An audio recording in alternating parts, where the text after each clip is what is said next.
now we're going to move into our scanner anomaly for the evening on underground facilities. Woot. So what I did is I made a bunch of notes, like we always do, um, and and I'm going to go through the notes that I made. But while I'm going through the notes regarding these two videos that we have on UGFs, I made a video with that's just all the concept art from the um, that was posted in the subscriber vault. So all the concept art that you've seen in both these videos was posted in the subscriber vault. So if you haven't seen it all or you wanted to get access to it, I put it all in a video that's going to be playing in the background while I read through my notes um, before we get into a few other things. And then when this goes out to YouTube, the show notes will have not only a link to, the link in the show notes or the show notes link in the description of the video will not only show you everything for the roadmap roundup, but it'll also show you my personal notes, links to the two videos that we have about the UGFs. I didn't go over the one where they just talk about the various sprints and stuff and how it's all planned out. And then I also created a little Excel spreadsheet about where some UGFs are specifically mentioned in the Galactopedia as well as elsewhere in the lore. Because this is why I got so excited about the UGS when they first mentioned them. Because I generally do a lore equals gameplay episode for each Galactopedia update. And so I've been, going through and reading through each article and each Galactopedia update, since they've been doing it. But I have noticed, over time how they've mentioned underground facilities in so many of these articles for so many of these locations and talking about them. And then all of a sudden they reveal that, oh, we're doing new cool giant UGFs using the procedural locations tool. And it was a mix of, oh my gosh, I love the lore. And they're mentioning all these things as well as, I'm a fool for tools. Nazeris and I are both fools for tools. We love the procedural locations tool, which we did an episode in, and that link will also be in the show notes. So everything you see here will be linked in the show notes if you want to peruse it. If you want to download the concept art, download the little video I made, look at the links for all of these Galactopedia articles and read them for yourself, as well as watch these two videos, one from CitizenCon this last year and the other one, the recent ISC from March 2nd. All that's in there. So let's go ahead and get started. And here we are. Here's the video. And so for the first video, which was from where they showed us the concepting process and what they're going through by Ian Leyland, who's one of the locations heads, back in CitizenCon last October. Yeah. And I'm just going to let this play and then read through a couple of my notes regarding that video. So the OG UGFs were made for a CitizenCon years ago. And so when they made them for CitizenCon years ago, can I set this to repeat? Yeah, there we go. So when they made them for CitizenCon years ago, they didn't have enough time to take the facilities to where they wanted. They basically just made one facility, and that's all that we have. We've been playing in the same UGFs for years now without any variety and very little mission variability to them. But they always wanted to scale from small to medium and large underground facilities to accommodate about an hour's worth of gameplay. Because right now you can get through a UGF pretty quick. Even if you're looting everything in your loot goblin like me, you can get through them pretty dang quickly. Especially if you're just clearing them out. It's not really much of a mission. There's not a lot of gameplay. They want like a whole hour and some change of gameplay from these UGFs just based off of a specific mission set or a job type that you're going to be doing. And when they were going through the concept art and everything from the CitizenCon 2952, they talked about how the UGFs are broken up into 4 different zones. And it's important to remember, that they broke these different zones up not only for design purposes but also for tech purposes. Um, if you remember from the procedural locations tool video that we did, as well as our recent episode that Naz and I did, where we talked about how we go to 100 star systems, you you may have seen the little video clip of how the procedural locations tool can basically procedurally make a space station with all the rooms that it needs in a layout that makes sense. Well, the that's important not only for gameplay purposes and design purposes, but also for tech purposes, because by breaking up these rooms into groups within different zones, and having traversal between them, whether it's through elevators or corridors and stuff, it allows these UGFs to not only be not just a singular entity zone, like we talked about with Nazareth talked about with the server meshing aspect of going our bit on going to 100 star systems, um, but to entity zones, so that way things can be broken up for server meshing and PES, in that you're not only your client but a server. Your client doesn't have to render the whole UGF.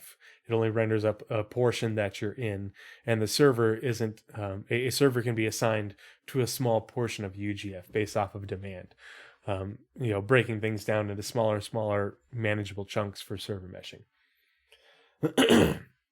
And so the first zone is the presence of the UGF on the landscape, the above ground elements, and we saw that with the above ground, the sort of almost Hurston looking monolithic structure, but also the infrastructure around it. So you have your big corporate wing building, but you have your landing pads. You've got openings for hangars where you can actually land your ships, as well as indications for the type of facility. So Ian Leyland talked about how, depending on what the facility's main function is or what they do there, will dictate what sort of things you see around the facility, whether they're storage tanks or container yards, power plant looking things, refinery looking structures, all that sort of stuff will be dictated by the type of facility, and that's essentially part of the procedural overlay system. And they want multiple entrance types. So not only are you going to have your landing pads, your hangar openings, but you also have ground level entrances for you to drive into or out of. Zone 2 is about the logistics for the player. So it's the first thing that you get into when you leave the sort of corporate external above ground part, and that's where all the logistics occurs. Where you really have a lot of cargo container and other sorting going between the hangars and the pads, and then that's where the lifts go to take them down further into the facility.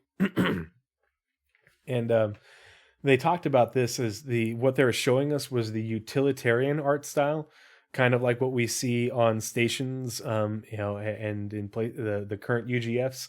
But they're going to expand it to other variants. So if you remember the overlay system from like that they showed with Rastar, how they can, hey, here's the structure, and then we can choose which overlay we want to put onto that structure and have multiples available based off what we're designing. Well, the procedural location tool will, based off of the preset of this is a sort of maybe like a server farm facility or some sort of research facility, you will dictate what art style the interiors of the different rooms have, as well as the overlays on top of that art style. What it looks like. Zone 3, going farther down, when you take that big, you either take the big cargo lift or the pedestrian lifts down, is what they call the bowels of the facility, where all the industrial aspects of the facility are going on, regardless of what it is, whether it's a production facility, like, for the example was bearing. They just put bearing on everything, but you can have an underground facility that's a factory where they're building things. And the facility, when we get into some of the lore of this, They talk about this in a few of the lore pieces where underground facilities exist not only just um, because you're mining underground, you need to mine these resources, and then the refinery is right there underground, but also you know you want to produce something on this planet, but the environment above is hostile. And so instead of building a dome or a big expensive structure that's going to be able to withstand the conditions, they build a smaller structure above and essentially a big structure below that is protected from the elements by the surface, the ground. Blezrad says, "Yeah, I'm looking forward to massive Microtech server farm UGFs." Oh yeah, I totally, whether it's they're just storing data or processing data, or it's research where you have supercomputers, because we've had multiple mentions in the verse of supercomputers being used to run simulations to help develop technology. Well, you could totally have that for any number of companies. Go ahead. That's why Microtech settled on Microtech, because free cooling. Yep. Yeah, So free they're just cooling. so like the stuff you're gonna see at the top of the UGF for these server farms is giant ventilation ducts. Yeah. Which who's ever played a stealth game when you go in through the ventilation? Mm-hmm.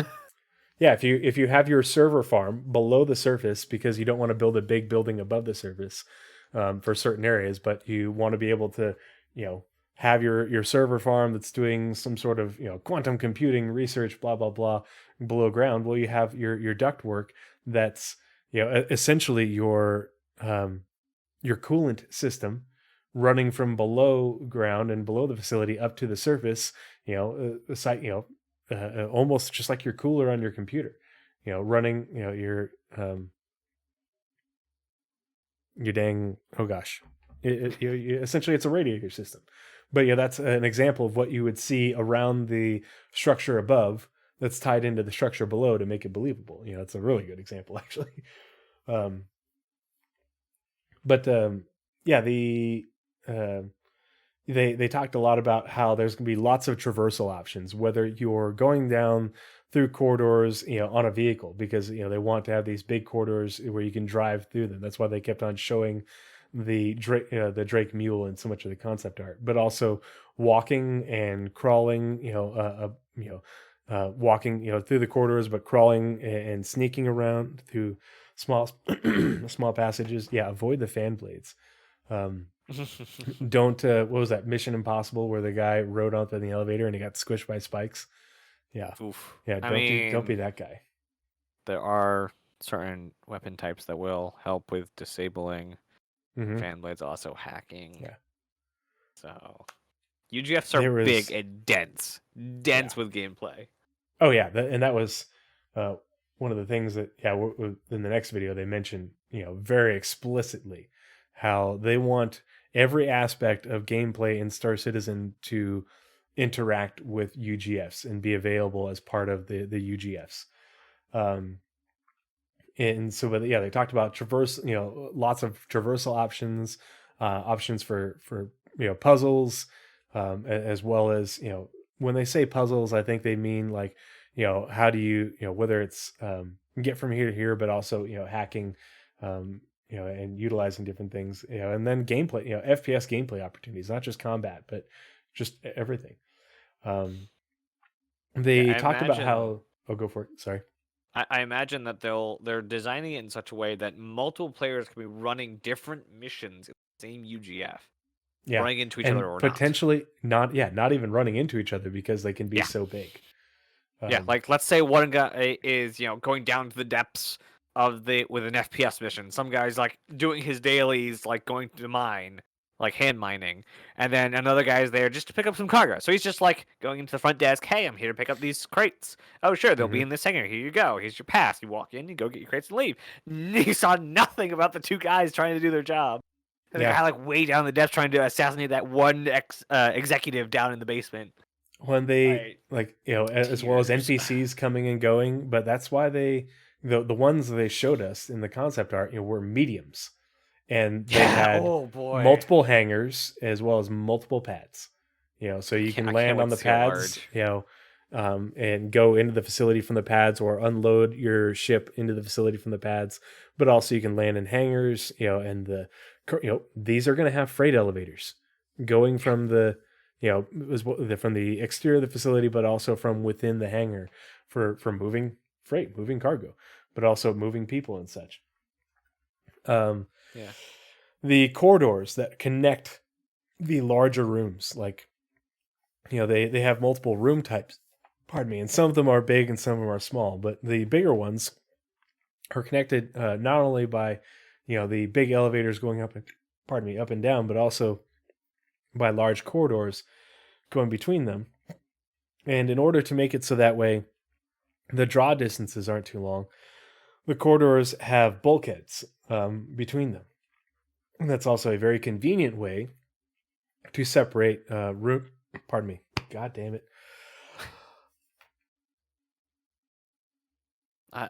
And CIG doesn't do anything like slightly. So when the size increase or decrease when you see a small or a large is not going to be a couple meters or like maybe 100 meters bigger. It's going to be massive and probably somewhere around the UGS we have now for the smalls. Mm-hmm. Maybe a little bit bigger. But we're gonna have like the like the exterior outpost for version. The current ones would be like an extra small. But the below ground will be many times bigger than what we have, even for the because they can make underground anything. But the little entrance will probably have like a hangar or two kind of thing. Mm-hmm. Like it's gonna be small. Like, there's not gonna be a lot of in or out traffic. It's gonna be like Riari set up a research facility or something. It's not gonna be like Riari's main research facility.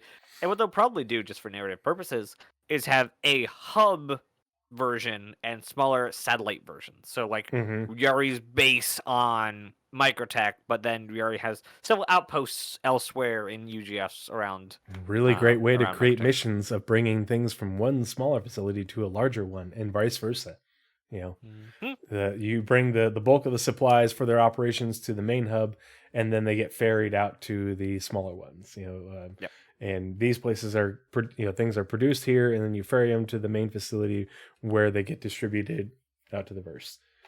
That even like helps with the gameplay flow. Like, let's say you're trying to do the UGF FPS missions. Well, you've been doing these little satellite smalls all the time. You can get those done, even the new ones, like, let's say half an hour, right? You go in, you do your job for half an hour, and it's sold, okay, you can just salt a medium now. That's go home, restock, get the good ship, and plan your assault. Pick up your friends, And then they say, okay, you've done mercenaries.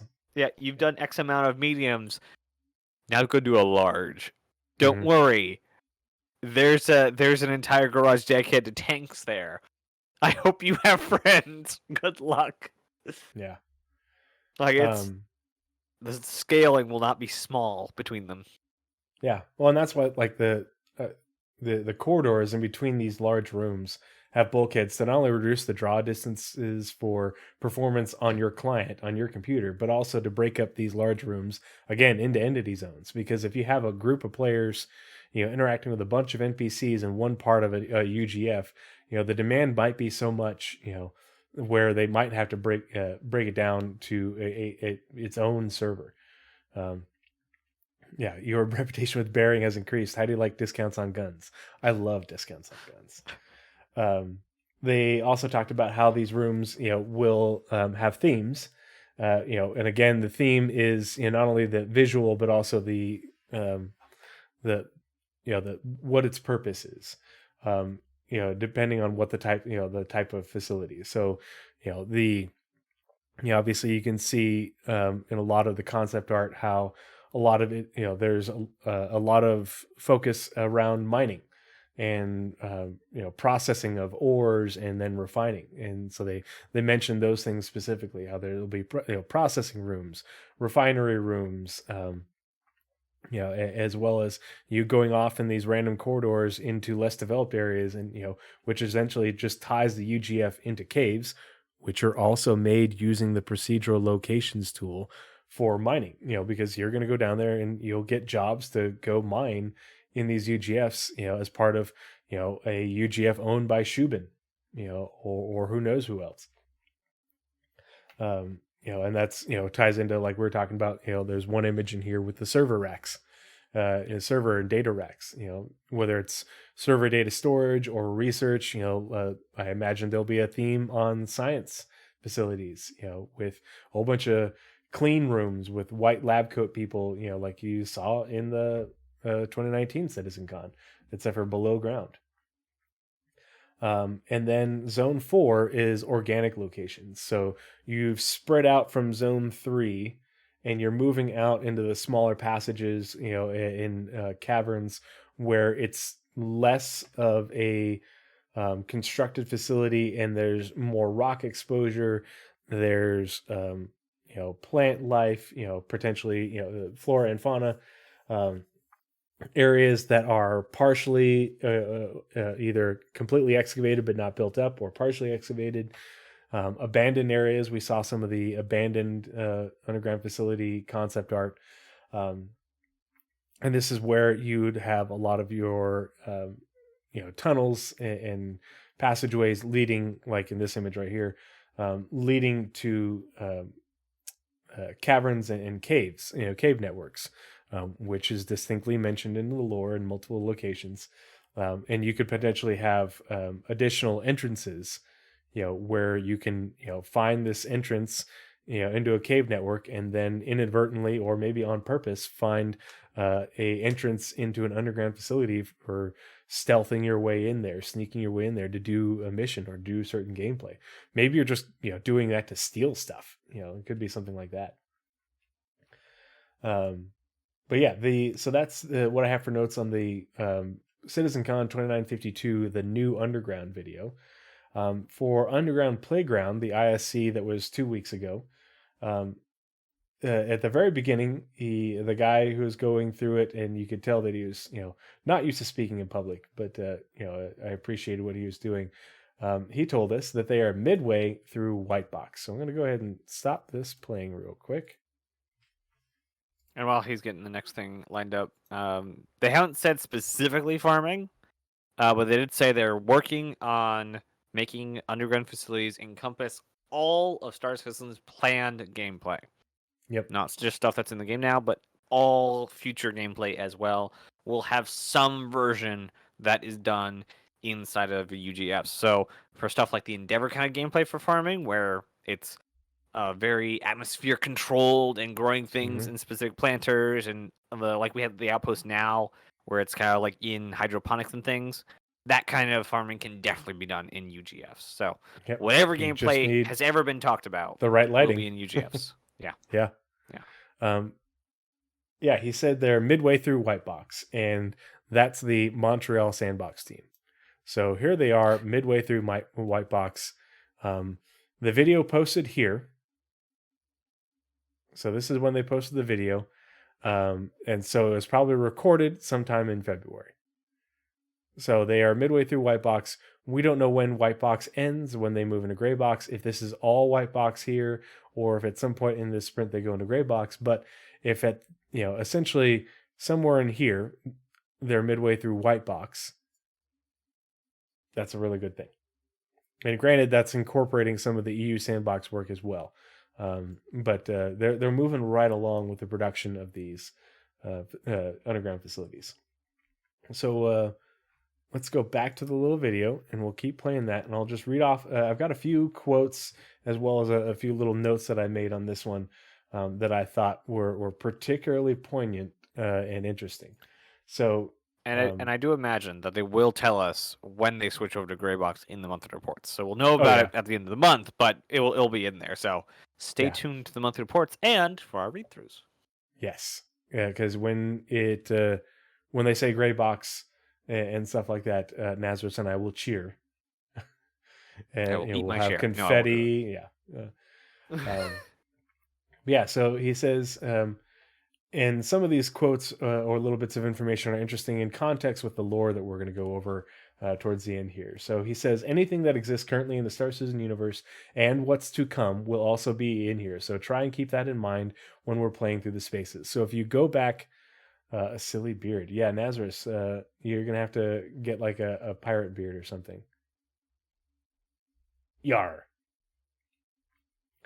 But he was in reference to gameplay. So like Nazeris was talking about with farming, it isn't just going to be mushrooms growing underground. You're going to be able to farm anything in here. And we'll explain why when we get into the lore here in a second. But what's, if you go back and watch the ISC and you think about what he's going through and what he talks about in reference to gameplay of what we have now and what's planned, it becomes a lot more clear why the sandbox team is designing these facilities in the way they are, especially in context with the other things that Nazeris and I have gone over in previous episodes, with resource network management, engineering, whatever you want to call it these days, with quantum, all these different aspects of the game tying in together. He also mentioned, as he was entering the facility, there's airlocks if on a planet without an atmosphere or a hostile environment. Again, think about that when we go through the lore here in a few minutes. The next quote that I thought was interesting, he says, "So this, when you first turn up to the UGF, or this is when you first turn up to the UGF." He was walking through the lobby area. But you first turn up to the UGF, and your rep is, rock bottom. You're going to come here first, and this is the kind of introduction to whatever company owns the UGF, and we'll be getting some missions from in this place, the corporate offices and the above ground structure. So I thought that was really interesting because, you may get, you may not have a reputation with the, bearing, for example. But you may get introduced to a mission giver at that bearing facility who, by someone else that you do have good rep with, and that's how the reputation system can tie into these UGFs of, hey, you have a good rep with another, sort of adjacent organization to bearing, but you want to go do stuff for bearing, or you need to do stuff for bearing in order to achieve your own gameplay goals. So, yeah, it was interesting that he mentioned, reps specifically, tying into these UGFs.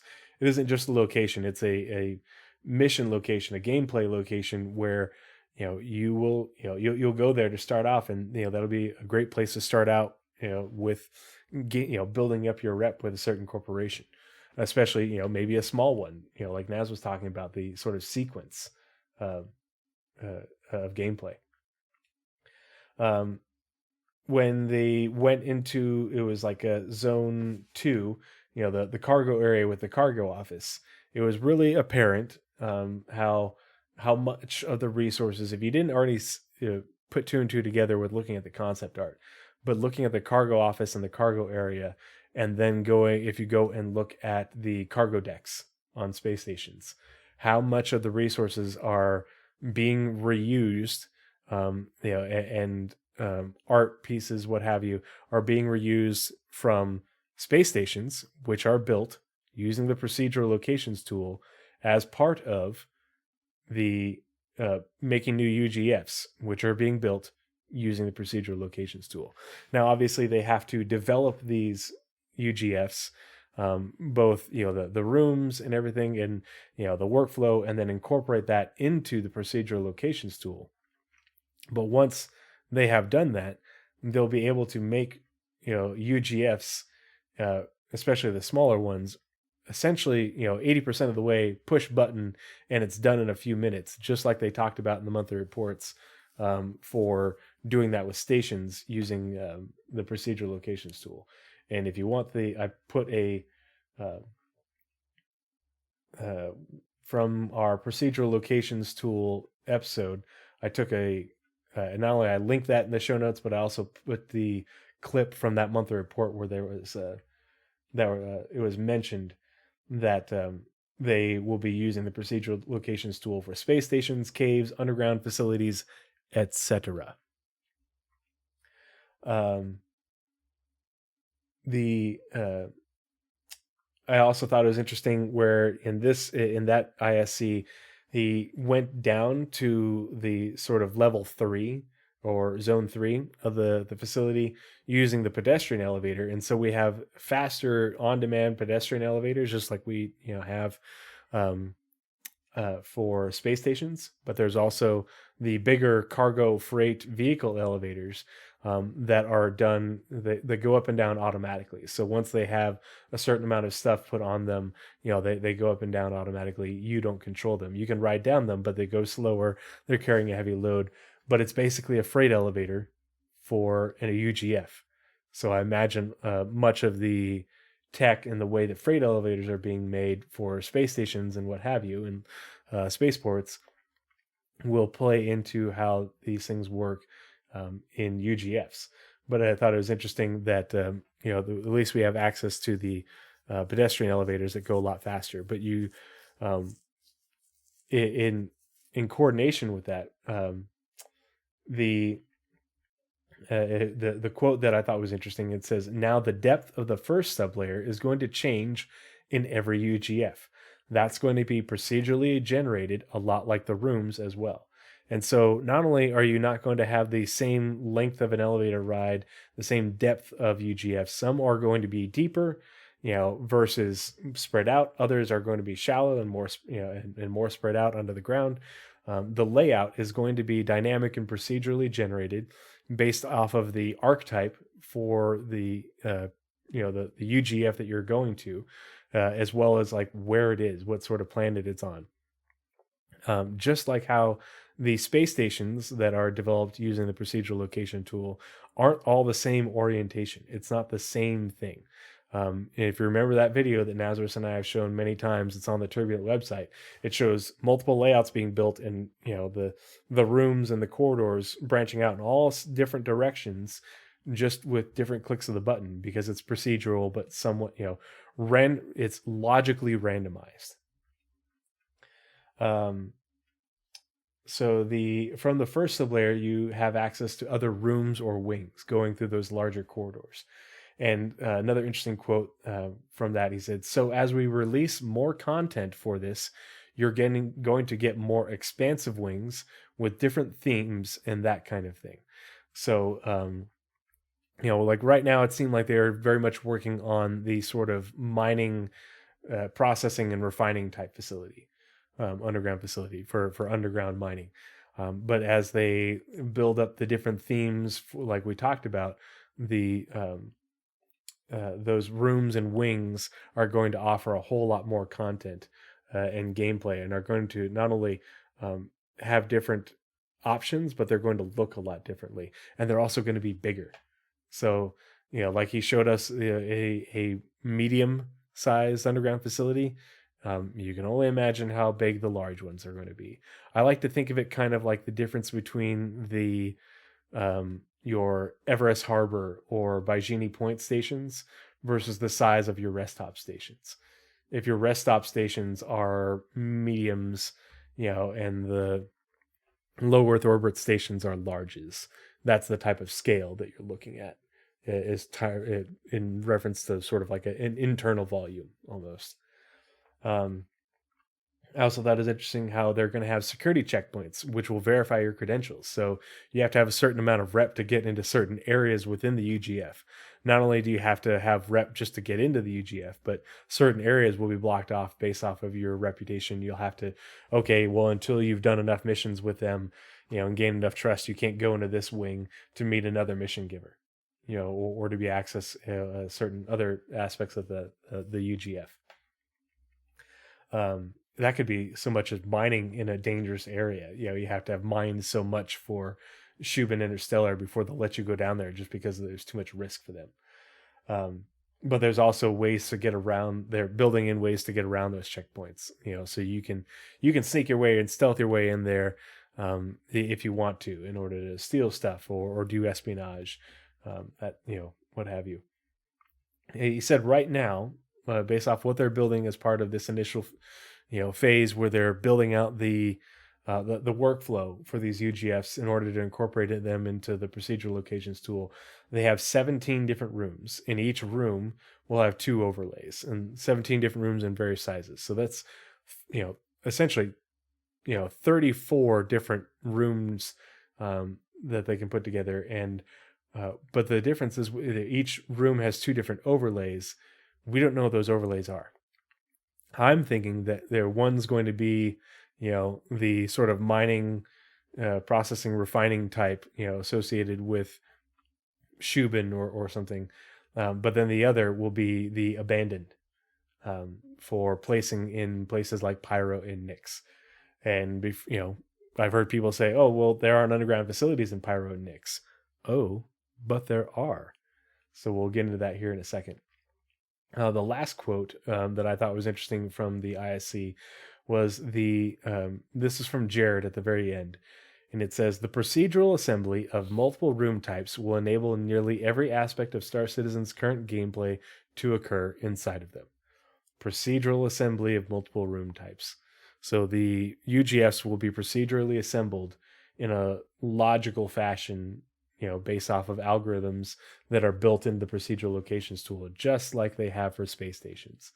But I'm really looking forward to seeing the gameplay that we have access to. So, moving on, I'm going to pause this. Actually, we can close it. So let's talk about the lore. And this is what really got me very excited when they first showed these off at CitizenCon, because I've been reading all the Galactopedia updates and I keep on seeing mentions of underground facilities and mining facilities underground, blah, blah, blah, as part of the Galactopedia updates, regarding planets and star systems. So I made a little spreadsheet, and this is just what I could find just by searching underground on the Galactopedia, and then a specific mention that I have in this tab over here regarding Pyro. And so we have 15 different mentions of underground facilities in the Galactopedia right now. The Galactopedia doesn't even have half of these star systems that are known, and that we have like comlinks and stuff for in game or on the Galactopedia. So the number of mentions, specific mentions of underground facilities is going to be a lot more than this, but we already have 15 specific mentions. So the first one, I'm not going to read through all of these, is on Baker 4 of a mining, when I just put, so I put the system, the planet were specifically mentioned, and then what type was mentioned in regards to that specific mention of underground facilities. And actually, let's look at the Baker one, because that one's actually kind of, out there. So the GIO, which is on Baker 4 in the Baker system, is the Geological Investigation Outpost, is a mining outpost owned and operated by Shubin Interstellar on Baker 4. GIO mostly consists of a vast network of interconnected mining tunnels deep underground. So, deep underground mining tunnels marked on the planet's surface by a group of utilitarian buildings.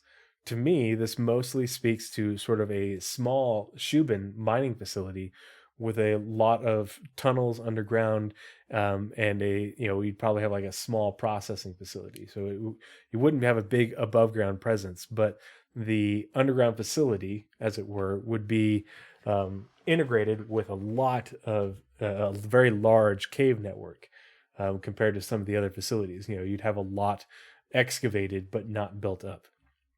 But it's interesting, this little mention, in 2945, Shubin held the Shubin Mine Rescue Challenge in GIO, an event in which participants competed to win prizes in categories such as angle vertical rescue, it's high angle vertical rescue, firefighting, and zero-G accident rescue. Okay, so to me, this is lore equals gameplay 100%. Because they're talking about a underground facility, but then they mention gameplay that occurred as part of a mine rescue challenge, but you could get missions to go and rescue people in underground facilities. Back in the, you have to go through the underground facility to get the mission, then you have to pick up the gear, in this room as part of the underground facility, and they went down this tunnel, but we don't know where they are. And they haven't reported in, we need you to go find them and rescue them, because maybe, for whatever reason, the narrative potential is huge, but, with the gameplay that they're building, with all the vaulting and stuff, that they're working on, I could totally see us being, having to, in order to, part of doing jobs for Shubin, one of their mining facilities, being able to, take on rescue missions, or firefighting down in the refinery, those sorts of things. And so that's why I included this, not because it's a super direct mention of a specific underground facility, but the gameplay associated with a mining facility and the tunnels attached to it. We also have, and it's not in the Galactic P, or actually, is it? Yeah.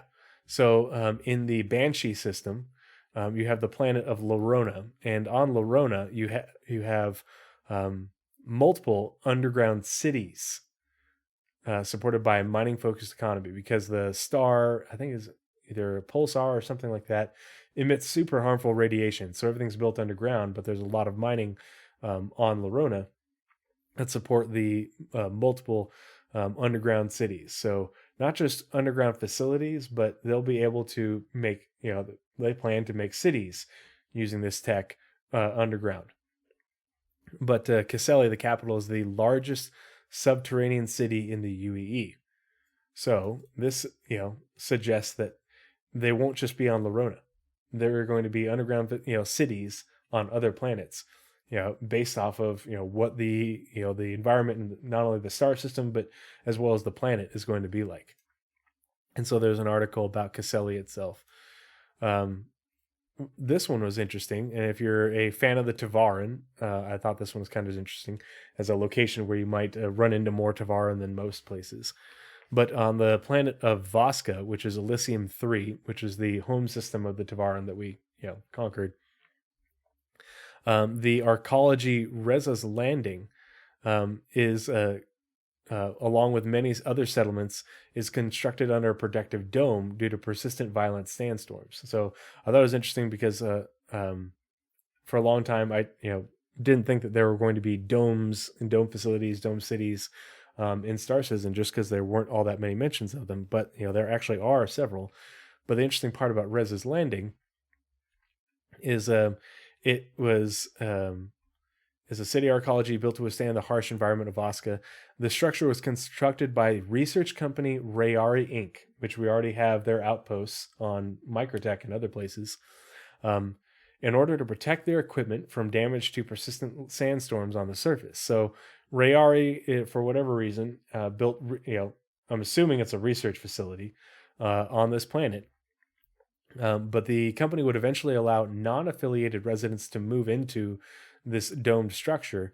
But over the years, several underground expansions have been built into it, built until it reached the size of a small city. So again, underground facility, but it's an underground facility that's part of a domed structure above the surface. So the surface structure and surface thing will look different than what they are showing us, but the same tech for building the underground part could be used to build this. But I imagine a lot of it will be associated with research company Rayari Inc. Hence part of why the research type overlay is really brought up to the forefront. Another interesting example is Hades. We know that the Hades system is where the Hadesians lived and they wiped themselves out millions of years ago. But they talk about how the surface of like Hades 2 and Hades 3 has basically just been blown to bits, and the environment has eroded much of what was left of the abandoned cities on the surface. But there are most of the ruins that are still intact lie buried beneath the surface. So underground ruins that could be used, built much the same way that underground facilities are. Helios, and these next three, and it's ironic that they're in the I put these in alphabetical order, both on the spreadsheet but on the tabs here. But Helios is a ice planet, so it's covered in thick sheets of ice. And lacks a substantial atmosphere, but the UE military operates a network of outposts on Helios 4 located deep underground. So not only do you have a different archetype, military underground facilities, but these military underground facilities, instead of being, in normal rock caves, would be connected or built into the ice caves that they're building. So the organic aspects of the underground facility that they talked about, instead of it being rock, the environment will be based out the organic environment around the underground portions of the facility will vary depending on what the underground looks like for the either that part of the planet or that planet itself. So ice caves versus sandy caves versus rock caves, what have you. Keel 2, in the Keel system, which Keel 3 is where the, I think, what is it, the Outsiders, that cult group that took over the planet, and it's I forget what's the name of the Good Doctor map from Star Marine. Yep. But Keel 2 is unsuitable for terraforming, but is supposedly very rich in resources. But the UE has prohibited any mining operations and will pursue and detain anyone who attempt to mine illegally. So could potentially have very profitable mining opportunities there. But locals believe that the planet houses a secret underground military installation, though no evidence to support this claim has been found. So there could be a hidden military UGF on Keel 2 that you might get a mission to find or infiltrate, as part of gaining reputation or building reputation with maybe an outlaw organization, or something like that. But I thought that one was pretty interesting. The last military mention is, of course, the UE Marine base on Corin, which is Killian, not Keel, Killian 9. But the Marines maintain an extensive underground base used as their headquarters and primary training ground. So I would imagine this would be multiple large UGFs connected together, by large corridors. But again, Corin is a very hostile, sort of ice winter planet. So again, probably like ice cave types. Nyx. So Nyx mentions abandoned mining facilities, due to, or for Nyx 1, used to be rich with valuable minerals, but was extensively mined. So there's the mining facilities on Nyx 1 are largely abandoned. So this is someplace where you would see a lot of the abandoned UGFs, where they showed some of the concept art of what that might look like. But they're sometimes used as temporary shelter by visitors. So, maybe the conditions on the surface aren't great, but if you need to hide in Nyx because you're being pursued by pirates or who knows what, you might be able to hide in one of these UGFs, or hide stuff that you want to keep in one of these UGFs. The Oberon system is interesting because the neutron star makes any above ground colonization profoundly dangerous. So it says nearly all homesteads in Oberon are located underground. And so Gone is a planet that's being mined, apparently has vast deposits of diamonds that have yet to be discovered. The environmental conditions make it difficult for automated mining facilities to operate. So most miners that operate on Gone are independent. So probably smaller mining type UGFs on the surface of Gone versus the larger corporate ones owned by Shubin. So you might see like independent UGFs, kind of like with the homesteads and outposts for the Rastar system. Yeah, unless you want to gloat like a nightlight. Uriel, Oberon 2, was that planet that essentially failed terraforming, and all the colonists that bought into the terraforming promises were essentially abandoned there.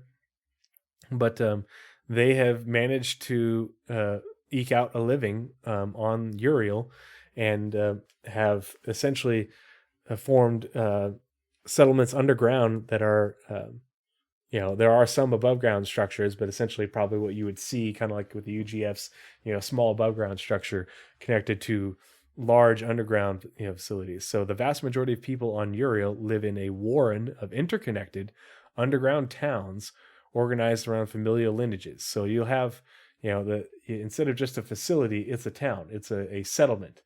So that's a different type of overlay. Oratani 1, which is the Oratani system, is the one where the jump point to it collapsed. Before the jump point collapsed, the company that was terraforming or working on terraforming the system was building a temporary underground base to keep their surveyors safe from the harsh sun. So, maybe when we rediscover the jump point to Oratani, you'll find that that underground base has been expanded upon, and kept going. Yeah, radiation sickness will definitely be a thing in game.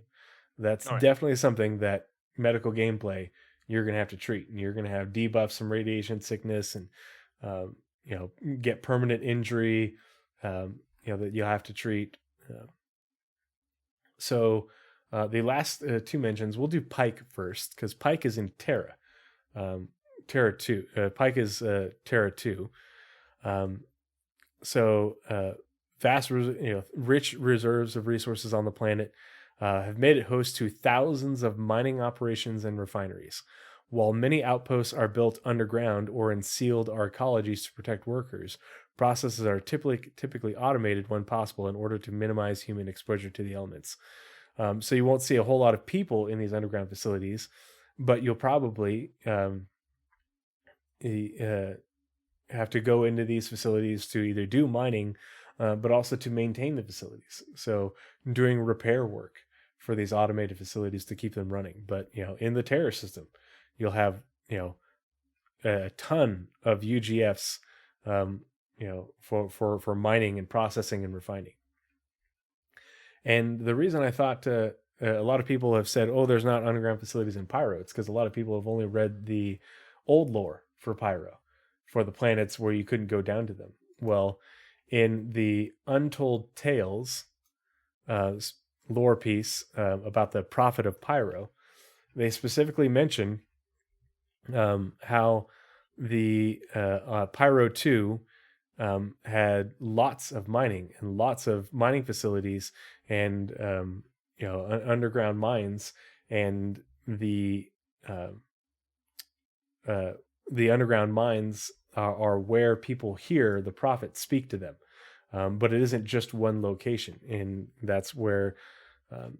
So I don't want to do like spoiler alerts, but I encourage you to go read this. So at the very end, it says, while a fire rat's beliefs surrounding the prophet remain a closely held secret, Richardson's research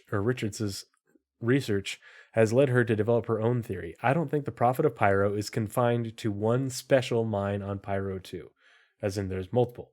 I believe that powerful bursts of energy produced by solar flares are somehow collected and amplified by large metal deposits inside the mines, meaning when conditions are right, the prophet of Pyro can be heard in several spots across the planet. So if you're going mining in one of these abandoned mines, looking for maybe stuff that was left over, or maybe you've made your base in one of these UGFs, you might hear the prophet of Pyro speaking eerily and hear strange noises in these UGFs, depending on the solar flare behavior from Pyro Star. But yeah, that's what I have for UGFs, not only their development, but where you might find them and what they might be like from the lore and what they've told us thus far. Naz, did you have anything to add to any of that? I know we covered a lot of stuff pretty quickly. No, that was really good. I enjoyed it. You and your spreadsheets. Yeah, I love spreadsheets. Yeah, it's really cool that they've been placing these tidbits all over the universe already. Mm-hmm. Yeah, the fact that there's already 15, pretty direct mentions of UGFs, and we're not even halfway done with adding all the star systems onto the Galactopedia. And so it seems like, with each update, there's a planet, that gets mentioned that has a UGF on it. And there's a few other things that, kind of sounded like UGFs or might be UGFs, as well as a lot of underground mentions of underground caves and caverns. So there could be more, as well as other, and this was just me using the Galactopedia, and I knew the Prophet of Pyro piece was also mentioned in there. Oh, so I also included a couple notes on honorable mentions. So because I checked the SC Tools wiki, and I just went on the SC Tools wiki and I clicked underground, I searched underground, and it talked about a lot of the links for the underground facilities we had. But it also searches the OG com links for the different systems. And so on the pages for Cestulus, which is a planet in the Davian system, as well as Armitage in Orion, they both had mentions of, or Cestulus had mentions of underground cities. So Cestulus, I forget what I think it's like Leta or something, or no, Jata, I think is the name of the city, the capital city. It's not the largest city, but it's essentially a domed city. But it was originally said to be a domed city because of the thin atmosphere, with extensive underground aspects of it as well, because the domed city got full, so they started building underground. But then that was you can go and see that on the SE Tools wiki page for it. But if you go to the com link has been updated and has no mention of the word underground or underground aspects of the city. Same thing with Armitage in Orion. I forgot the name of the city, but the planet Armitage, and I don't remember if that's the name of the city on Armitage, but the Orion was one of the systems that's the first system conquered by the Vanduul, but there's still humans left there, survivors that have, eked out a living, hiding from the Vanduul. And it was originally said that they hid underground. And you can read about that on the SC Tools wiki. But if you go to the comlink now, the comlink has apparently been updated, and it just says that they live in sealed buildings. So the buildings are all boarded up and sealed in order to not give away the presence of the humans still living on the planet. So I'm assuming the comlinks have since been edited, but because you can see on the SC Tools wiki that it was originally that information was copied from the original comlinks. The other thing that I didn't put in there, but as another honorable mention, is Cabal 3. And the Cabal system is connected to Elysium. But that's the Cabal 3 is the planet where, or there had been Tavaran that apparently lived, and there were cities there that were apparently abandoned before the first Tavaran War. But when the Tavaran forgot all about the system and the cities there. And so when humanity discovered the jump point to the Cabal system, they found on Cabal 3 that there are these most well preserved examples of Tavaran cities and architecture there. But there is a underground cache of old Tavaran tech. Among that tech, and this is a quote from a Spectrum Dispatch called News Update Advocacy Archive, and the link is in the show notes as part of it's right here on this spreadsheet that I made. But it's a conversation between a UE Marine general, who the UE Marines were the ones exploring the planet, and but it's a conversation between a UE Marine general and a higher up within the advocacy, the space FBI. But he says it's also mentioned that an underground cache of old Tavaran tech. Among that tech, we found weapons that had been manufactured within the past 10 to 15 years. So there could be, whether we'll get access to it or if this is just lore flavoring, we don't know. But on Cabal 3, there could be a underground facility storing, Tavaran weapons, that of recent manufacture. Maybe you could get a mission to infiltrate said mission and steal some of that tech, or steal the blueprints, or something. Steal information. We don't know, but I thought it was an interesting honorable mention. Indeed. Yeah, interesting stuff. Looking forward to seeing more about this. And like you said, when they mention the UGFs going into Greybox, hopefully they'll give us another update, like in a sprint report for ISC that shows what that looks like.